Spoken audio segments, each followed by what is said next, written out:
मित्रों, मनुष्य को नया जन्म कब प्राप्त होता है? जय श्री कृष्ण। मित्रों, आप सभी का स्वागत है। दोस्तों, आप सभी के मन में कभी ना कभी तो यह प्रश्न अवश्य ही उठता होगा कि यदि मनुष्य का पुनर्जन्म होगा तो उन्हें कौन सी योनि में जन्म मिलेगा? क्या उसे फिर से मनुष्य के रूप में ही जीवन प्राप्त हो सकता है? प्रिय मित्रों, आइए आप सभी के इन सभी प्रश्नों का उत्तर एक अलौकिक कथा के माध्यम से जानते हैं। इस कथा को सुनने के बाद आपके मन में उठ रहे सभी प्रश्नों का उत्तर मिल जाएगा। मित्रों, एक बार की बात है, देवर्षि नारद जी आकाश में विचरण कर रहे थे। तभी उनकी दृष्टि पृथ्वी लोक पर पड़ी। तब देवर्षि नारद जी ने देखा कि कुछ लोग एक चिता के पास करुण स्वर में विलाप कर रहे थे और अपने मृत परिजन के वापस आने के लिए भगवान से प्रार्थना कर रहे थे। जब यह दारुण दृश्य नारद जी ने देखा तो उनके मन में अनेक प्रश्न उठने लगे और वे इस प्रश्न का उत्तर जानने के लिए यमलोक जा पहुंचे। यमलोक पहुंचकर नारद जी ने यमराज को हाथ जोड़कर प्रणाम किया। फिर यमराज ने नारद जी का अभिवादन करते हुए कहा, हे नारद जी, आपका यमपुरी में स्वागत है। कहिए, आज किस प्रयोजन से यमलोक में आना हुआ है? तभी नारद जी कहते हैं, हे वृकोदर, हे दंडधारक, आज मैं आपके पास कुछ प्रश्नों का उत्तर जानने के लिए आया हूं। कृपया आप मेरे प्रश्नों का उत्तर देकर मुझे अनुग्रहित करें। नारद जी की बात सुनकर धर्मराज ने कहा, नारद जी, आप अपने प्रश्नों को निसंकोच होकर कहिए, मैं अवश्य ही आपके प्रश्नों का उत्तर दूंगा। तभी नारद जी प्रश्न पूछते हुए कहते हैं, हे वृकोदर, मेरा पहला प्रश्न यह है कि जो स्त्री विवाह के बाद माता पिता के घर में रहती है वह कौन सा पाप करती है? और मेरा दूसरा प्रश्न यह है कि मनुष्य को पुनर्जन्म की प्राप्ति कब होती है तथा उसे नया जन्म किस योनि में प्राप्त होता है? क्या उसे फिर से मनुष्य का रूप प्राप्त हो सकता है?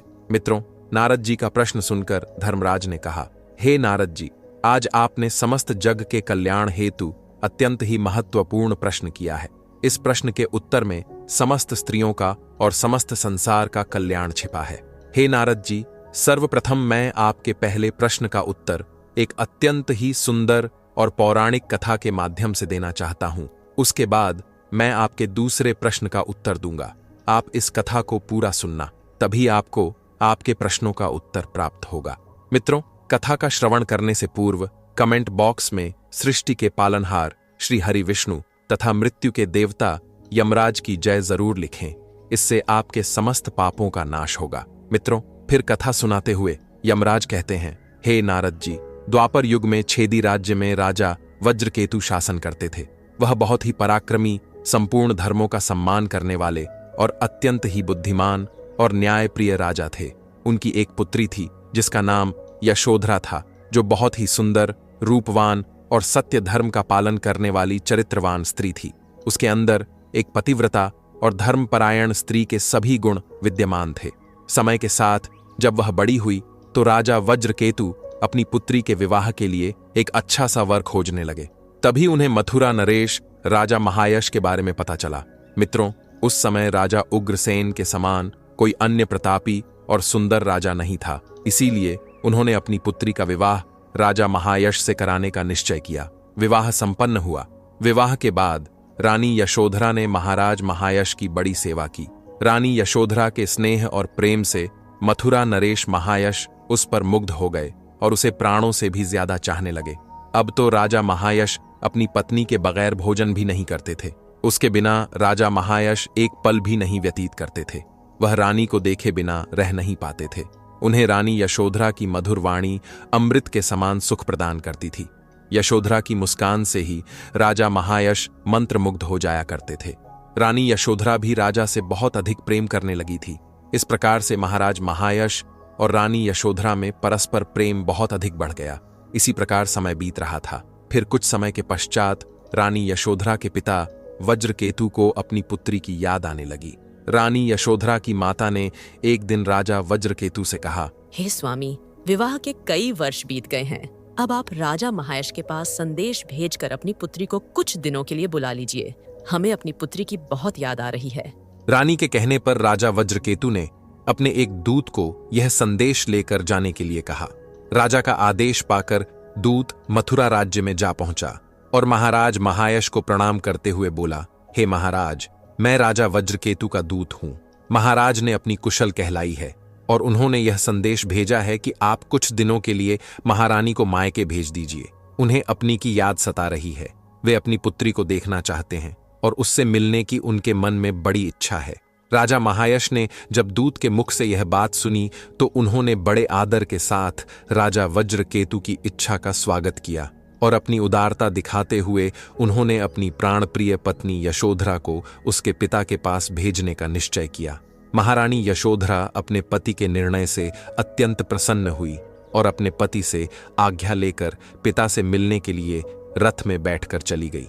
अपने पिता के घर पहुंचकर यशोधरा ने पिता को नमस्कार किया और उनके चरण स्पर्श किए।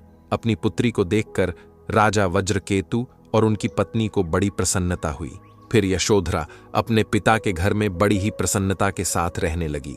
वहां पर वह अपनी सखियों से मिली और उनके साथ स्वतंत्र होकर विहार करने लगी। अब वह पहले की तरह ही नगर में बाग बगीचों में घूमने लगी। जहां भी मन करता वह अपनी सखियों के साथ विचरण करने लगी। अपने पिता के घर आकर वह सब कुछ भूल गई और दोबारा से एक बालिका बन गई। अब उसके व्यवहार को देखकर ऐसा नहीं लगता था कि उसका विवाह हो गया है।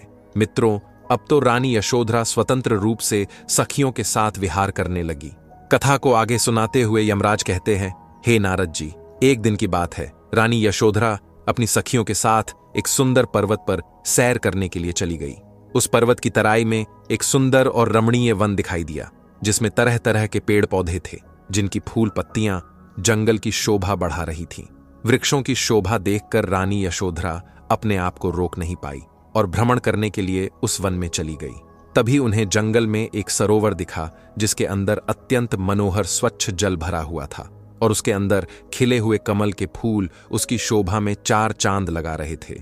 उस सरोवर को देखकर रानी यशोधरा अपनी सखियों को लेकर सरोवर के पास चली गई और उस सरोवर में अपनी सहेलियों के साथ हंसती गाती हुई क्रीड़ा करने लगी।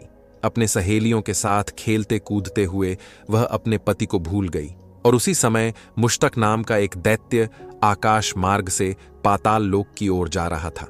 जब वह उस सरोवर के ऊपर से गुजरा तो उसकी नजर मृग नयनों वाली स्वर्ग की अप्सराओं के समान दिखने वाली राजकुमारी यशोधरा पर पड़ी, जो सरोवर में अपनी सखियों के साथ स्नान कर रही थी। राजकुमारी को देखते ही वह दैत्य आकाश में ही रुक गया। उसे अपनी ज्ञान शक्ति से पता चला कि वह सुंदरी छेदी नरेश वज्रकेतु की पुत्री यशोधरा है, जो मथुरा नरेश महाराज महायश की पत्नी है। रानी यशोधरा के रूप को देखकर वह उस पर मोहित हो गया और सोचने लगा, यह कितनी सुंदर और रूपवान है, किंतु यह पतिव्रता होने के कारण आत्मबल से सुरक्षित है। इस स्त्री को पाना किसी भी पुरुष के लिए असंभव है। राजा महायश बहुत ही भाग्यवान है जिसे इतनी सुंदर पत्नी मिली है। उसे इस प्रकार से अकेले अपनी पत्नी को मायके नहीं भेजना चाहिए। मित्रों, वह दैत्य मुश्तक राजकुमारी के रूप को देखकर उसकी ओर आकर्षित हो गया। उसके अंदर काम वासना जागृत हो उठी। वह मन ही मन सोचने लगा, कैसे मैं इस सुंदर राजकुमारी के निकट जाऊं और इसका उपभोग करूं। इसके साथ भोग विलास करने की मेरे मन में बड़ी इच्छा हो रही है। इतना सोचते हुए उस राक्षस ने एक उपाय निकाला और उसने अपनी मायावी शक्ति से रूप बदलकर राजा महायश का रूप धारण कर लिया। उसने पूरी तरह से अपने शरीर को राजा महायश की तरह बदल लिया। अब तो वह राजा महायश की तरह दिखाई पड़ रहा था। फिर वह उस वन में एक वृक्ष के नीचे जाकर बैठ गया और उसने मधुर संगीत बजाना शुरू कर दिया। वह मधुर संगीत मोहित करने वाला था। जब यशोधरा और उसकी सखियों ने उस मधुर संगीत को सुना तो उनका मन विचलित हो गया और वह मधुर संगीत की तरफ आकर्षित होने लगी। वह सोचने लगी कि इतना मधुर संगीत इस जंगल में कौन बजा रहा है, जिसकी मधुर ध्वनि ने हम सभी को मंत्रमुग्ध कर डाला है। अब रानी यशोधरा और उनकी सखियों के मन में उस मनमोहक संगीत के बारे में जानने की इच्छा जागृत हो गई। वह उस संगीत की ध्वनि को सुनते हुए अपनी सखियों के साथ जाने लगी। थोड़ी दूर चलने के बाद उसने देखा कि एक वृक्ष के नीचे कोई पुरुष बैठा है, जो राजा महायश की तरह दिखाई पड़ रहा था। वास्तव में वह दुष्ट दैत्य मुश्तक था, जो राजा महायश का रूप धारण करके बैठा हुआ था और संगीत बजा रहा था। जब रानी यशोधरा ने देखा तो वह आश्चर्यचकित रह गई। उन्हें विश्वास नहीं हुआ और वह सोचने लगी, ऐसा कैसे हो सकता है? महाराज इस प्रकार से राजपाट छोड़कर नहीं आ सकते, और यदि महाराज यहाँ आते भी तो मेरे पिता के पास संदेश अवश्य पहुँचाते। रानी ये सब सोच ही रही थी कि तभी उस दुष्ट राक्षस ने कहा, हे प्रिय, तुम क्या सोच रही हो? तुम मेरे पास आ जाओ। तुम्हारे बिना मेरा मन बहुत व्याकुल हो रहा था। तुम्हारे बिना मुझे कुछ भी अच्छा नहीं लग रहा था। मैं अपना कोई भी काम सुचारू रूप से नहीं कर पा रहा था। तुम्हारे बिना मैं अपने आप को अधूरा महसूस कर रहा था, इसलिए मैं स्वयं चलकर तुम्हारे पास आ गया हूं। मैं तुमसे एक क्षण भी दूर नहीं रह सकता। अपने पति के ऐसे वचन सुनकर रानी यशोधरा अपनी सखियों के सामने लज्जित सी हो गई और शर्माते हुए वे उनके सामने जाकर खड़ी हो गई। फिर राजा महायश के भेष में बैठे उस पापी दैत्य मुश्तक ने रानी का हाथ पकड़ लिया और उन्हें लेकर जंगल में एकांत स्थान पर चला गया। वहां ले जाकर वह अपनी इच्छा अनुसार यशोधरा के साथ भोग विलास करने लगा। लेकिन महाराज महायश के कटी पर तलवार के घाव का एक निशान था। रानी यशोधरा ने जब देखा कि वह निशान राजा के कटी पर नहीं है, तो वह देखते ही समझ गई कि यह कोई मायावी बहुरूपिया है। यह सब देखकर रानी भयभीत हो गई। अब वह जान चुकी थी कि यह महाराज महायश नहीं है, उनका रूप धारण करके कोई बहरूपिया आया है। महारानी यशोधरा तुरंत वहां से उठ खड़ी हुई और अपने वस्त्र संभाल कर पहन लिए। महारानी के हृदय में इस घटना से बड़ा दुख हुआ कि एक पापी बहुरूपिये ने महाराज का रूप धारण करके उनका उपभोग किया। रानी को उस पर क्रोध आ गया और गुस्से से बोली, अरे नीच पापी, तू कौन है? तूने आज मेरे साथ छल करके मेरे सतीत्व को भंग किया है। तूने महाराज का रूप धारण करके मेरा उपभोग किया है। तूने महापाप किया है। इतना कहकर महारानी की आंखें भर आईं और वह क्रोधित होकर श्राप देते हुए बोली, हे दुरात्मा, तूने मेरे पति का रूप धारण करके मेरे साथ छल किया है, मेरे पतिव्रता धर्म को भंग किया है। तूने मेरे इस पवित्र शरीर को मलिन कर दिया है, मेरे उत्तम पतिव्रता धर्म को नष्ट कर डाला है। अब मैं तुझे कठोर श्राप दूंगी। रानी यशोधरा की बात सुनकर वह राक्षस मुश्तक अपने असली रूप में आ गया और कहने लगा, हे दुष्टा औरत, पतिव्रता स्त्री से तो समस्त राक्षस और दानव दूर भागते हैं। मैं तो जन्म और कर्म से राक्षस ही हूं, इसीलिए मुझे श्राप देने से कुछ नहीं होगा। तुम मुझे श्राप देने से पहले मुझे यह बताओ कि मुझे कौन से अपराध के लिए श्राप दे रही हो। मैंने तो अपने राक्षसी स्वभाव के कारण ही ऐसा कुकृत्य कार्य किया है। मित्रों, उस राक्षस मुश्तक की बात सुनकर रानी यशोधरा ने कहा, अरे पापी राक्षस, मैं एक पतिव्रता नारी हूँ। मेरे मन में मेरे पति का ही वास है। मैं केवल अपने पति की ही कामना करती हूँ। मेरे अंदर अपने पति के अतिरिक्त किसी अन्य पुरुष को पाने का लोभ नहीं है। मैं सदा उन्हीं के लिए व्रत एवं तपस्या करती हूँ। मैं अपने धर्म मार्ग पर चल रही थी, किंतु तूने अपनी दुष्ट माया रचकर मेरे साथ अन्याय किया है। मेरा पतिव्रता धर्म नष्ट कर डाला है। अब मैं तुझे अपने श्राप से भस्म कर डालूंगी। रानी यशोधरा के इतना कहने पर उस राक्षस ने कहा, हे राजकुमारी, यदि तुम उचित समझो तो मेरी बात सुनो। मैं धर्म की बात कह रहा हूँ। जो स्त्री प्रतिदिन मन, वाणी और क्रिया द्वारा अपने पति की सेवा करती है, पति के संतुष्ट होने पर ही स्वयं संतुष्ट होती है, पति के गुस्सा होने पर भी उसका त्याग नहीं करती, उसके दोषों पर विचार करती है, अपने पति के हर काम में उसका साथ देती है, पति के अलावा कभी किसी अन्य पुरुष का अपने मन में विचार तक नहीं लाती है, वह स्त्री पतिव्रता कही गई है। यदि कोई स्त्री खुद का कल्याण चाहती है तो वह अपने पति का कभी त्याग नहीं करती। पति चाहे कैसा भी हो, वह प्रत्येक परिस्थिति में अपने पति का साथ देती है। पतिव्रता स्त्री कभी अपने पति का परित्याग नहीं करती है। जो स्त्री अपने पति को छोड़कर अपना मन दूसरे कार्यों में लगाती है, पति को भूलकर इधर उधर विहार करती है, स्वेच्छाचारिणी बनकर इधर उधर घूमने लगती है, उस स्त्री को जगत में व्यभिचारिणी कहा गया है। जो स्त्री पति की अनुपस्थिति में श्रृंगार करती है, सज धज कर इधर उधर घूमती है, जंगलों में और नगर में विहार करती है, दूसरे पुरुषों के सामने नाच गाना करती है, ऐसी स्त्री को कुलटा कहा जाता है। मित्रों, आगे वह दैत्य राजकुमारी से कहता है, हे राजकुमारी, तुम अपने पति को छोड़कर इस वन में किस लिए आई हो? तुम्हें तो अपने पति के साथ रहना चाहिए। अपने पति को इस प्रकार से अकेला छोड़कर तुम इधर उधर विचरण कर रही हो। तुम कैसे कह सकती हो कि तुम पतिव्रता धर्म का पालन कर रही हो? तुम्हारे अंदर तो पतिव्रता स्त्री के एक भी लक्षण नहीं दिखाई दे रहे हैं। तुम अपने पति की बिना अनुमति के निर्भय होकर इन वनों और पहाड़ों पर मतवाली स्त्री की भांति घूम रही हो, इसीलिए तुम पापिनी हो। फिर उस दैत्य मुश्तक ने कहा, राजकुमारी, मैंने तुझे सही मार्ग पर लाने के लिए ही तेरा उपभोग किया है और तुझे दंड दिया है।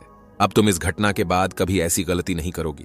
फिर उस दैत्य ने आगे कहा, हे राजकुमारी, सर्वप्रथम मुझे यह बताओ कि तुम अपने पति को छोड़कर किस लिए यहाँ पर आई हो? यह श्रृंगार, यह आभूषण, यह मनोहर सुंदर वस्त्र धारण करके तुम किसको प्रसन्न करना चाहती हो? तुम्हारा पति तो दूर अपने राज्य में रहता है, तो फिर तुम किसके लिए इतना सज धज कर घूम रही हो? हे दुष्टा स्त्री, मेरे इन प्रश्नों का उत्तर दो। आखिर किसके लिए यह सब किया है? तेरा पतिव्रता धर्म, व्यभिचारिणी स्त्री के समान बर्ताव करने वाली नारी, तुम अपने आप को पतिव्रता कहती हो। यह कहते हुए तुझे तनिक भी लज्जा नहीं आई?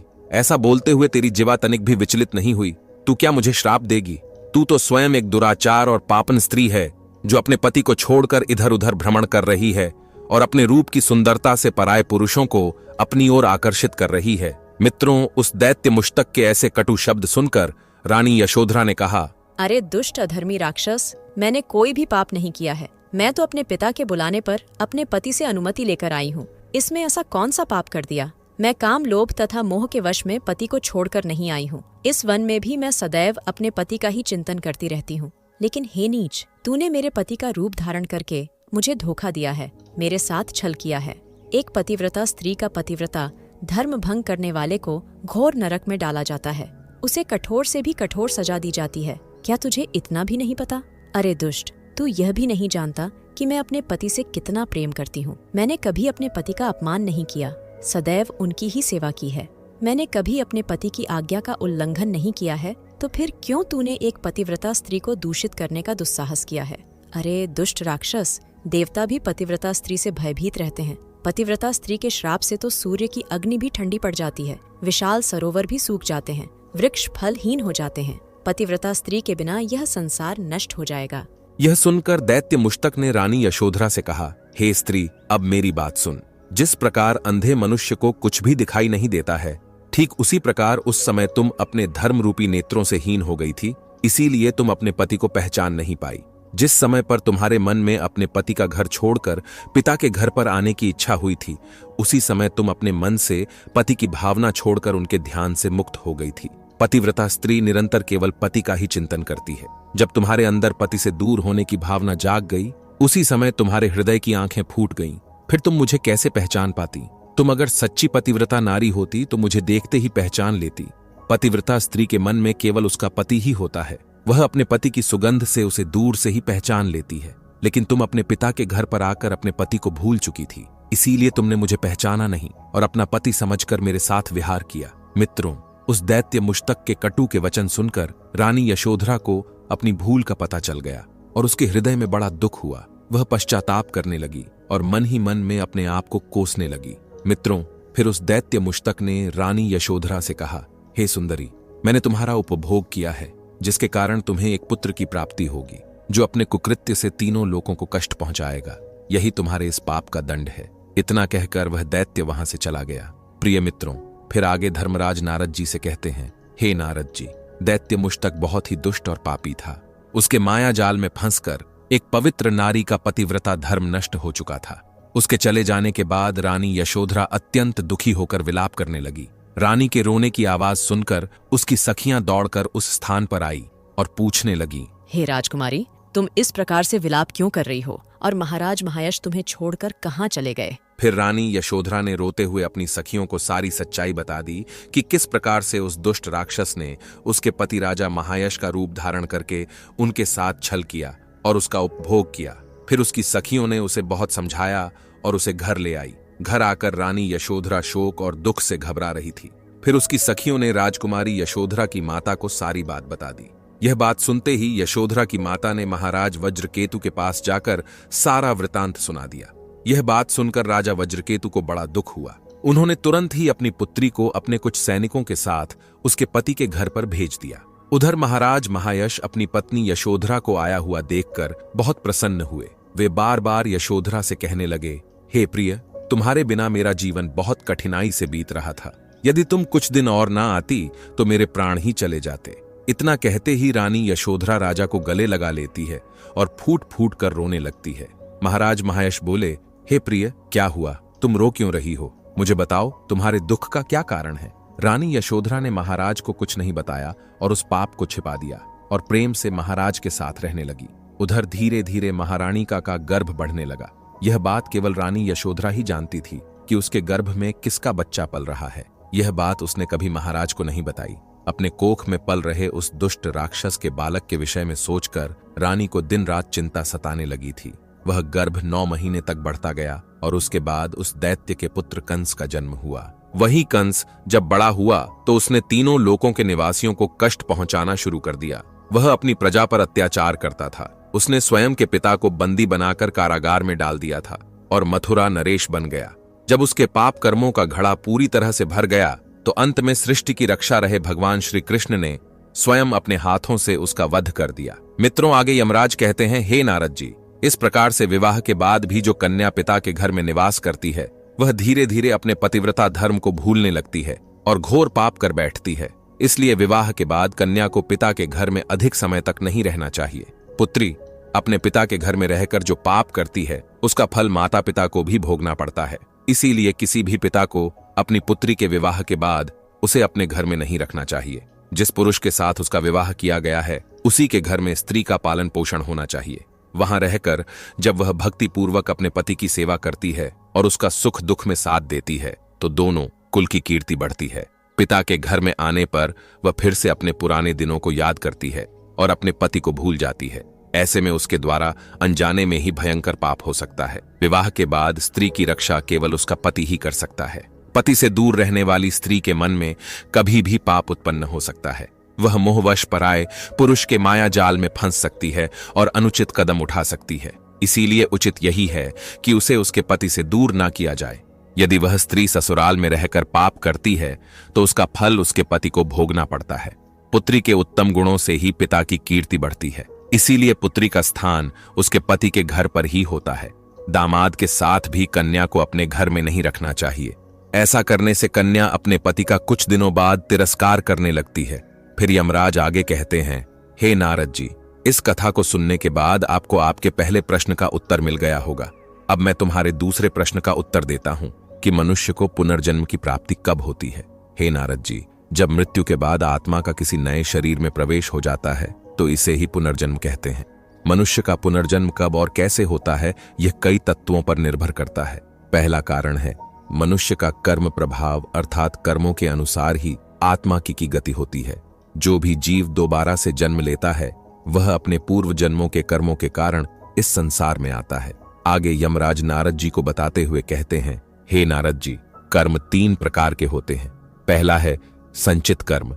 इसमें मनुष्य के द्वारा किए गए पिछले कर्मों का लेखा जोखा संग्रहित होता है। दूसरा है प्रारब्ध कर्म, जो कि आपके पिछले कर्मों के अनुसार आपको सुख दुख प्रदान करता है। जो भी सुख दुख मनुष्य के जीवन में आते हैं वह उसके प्रारब्ध में किए गए कर्मों का संग्रह होता है। तीसरा है क्रियमाण कर्म। मनुष्य का पुनर्जन्म इसी कर्म पर निर्भर करता है, क्योंकि इस जन्म में किए गए कर्म मनुष्य के भविष्य के जन्मों को प्रभावित करता है। जो भी मनुष्य सत्कर्म करता है, जैसे दान धर्म सेवा भक्ति और सदैव सत्य वचन बोलता है, उसका पुनर्जन्म देव योनि में होता है, अर्थात एक अच्छे और सभ्य परिवार में होता है। और जो मनुष्य अधर्म करता है, जैसे कि पाप, हत्या, छल, धोखा, हिंसा, लोभ जैसे कुकृत्य कार्य करता है, उसका पुनर्जन्म नीच योनि में होता है। वह अगले जन्म में पशु, कीट, पतंग, राक्षस बनता है। यदि कोई मनुष्य अत्यधिक पुण्य करता है तो उसे मृत्यु के बाद स्वर्गलोक की प्राप्ति होती है, और यदि कोई मनुष्य इसके विपरीत कार्य करता है, भारी पाप करता है, तो उसे नरक में स्वयं मेरे आदेशानुसार अनेकों वर्ष तक कठोर दंड दिया जाता है और उसे नरक की यातनाएं सहनी पड़ती हैं।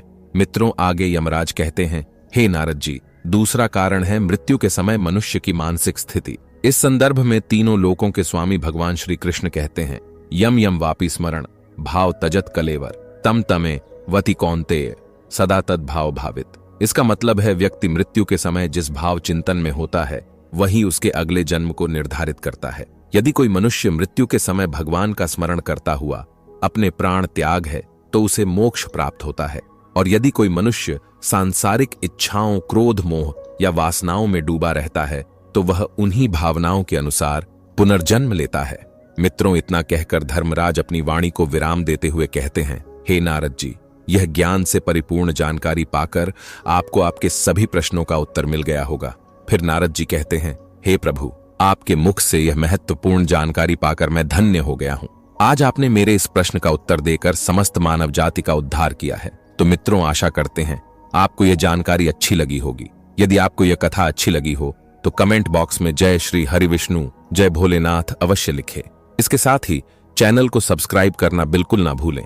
वीडियो को पूरा देखने के लिए आप सभी का बहुत बहुत धन्यवाद।